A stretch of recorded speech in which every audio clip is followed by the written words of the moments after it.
जोहार के सनम को तीन वीडियो पे सगुन दाराम तीन वीडियो दो ऑक्ता से क्रिटिक लई तबन गलचा थाले चलो लासन मन माणवा ऑक्ता मनमी जहातिस खन अकिल को आर्जाव कदा उन खन गे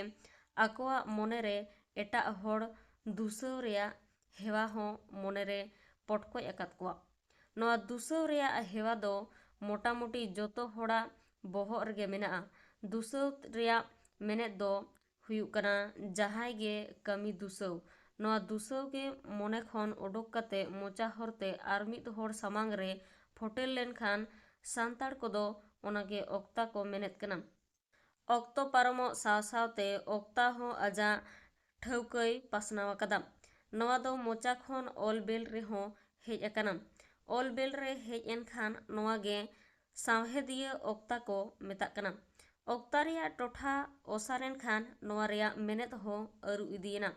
ओना लेकाते ऑक्ता रिया पनरसी दो नोंका बेनाव कना जहाना रिया गे गुण आर दोष तुलो पइले गे ऑक्ता को मेता सावहेद रिया जहा हड़मो हटिंग रिया मिटांग अन मानाव बताव कते ओना रिया बुगी बड़ी तुलो पइले दो सावहेदिया ऑक्ता को मेता सानताड़ी सावता रे मारेना दुसव निता हो मेना रे हो ऑक्ता दो ओना रिया अन लेकाते बांग पटकोज एकना ओनाते नित हाबी नोआ पोतोब रिनी ओनोलिया बाडाय ते दो सानताड़ी सावहेद रे ऑक्ता रिया पोतोब दो बांग उछान कना पाथाम करे हो नोआ पोतोब रिनी ओनोलिया दो बाय नेल बड़ा हकदा ओनाते नोडे परसियु लेकाते जहा सानताड़ी ऑक्ता पोतोब रिया ᱧᱩᱛᱩᱢ बांग ᱧᱩᱢ दाड़ियाग कना ऑक्ता रिया हटिंग मिद दो अनन ऑक्ता रे दो सावहेद रिया अन को नेला सावहेद रे ओनोड़हे एमान करे रासा छांदा आर आभरण को नेला आर ओना रिया बुगी बड़ी को तुले पइलेया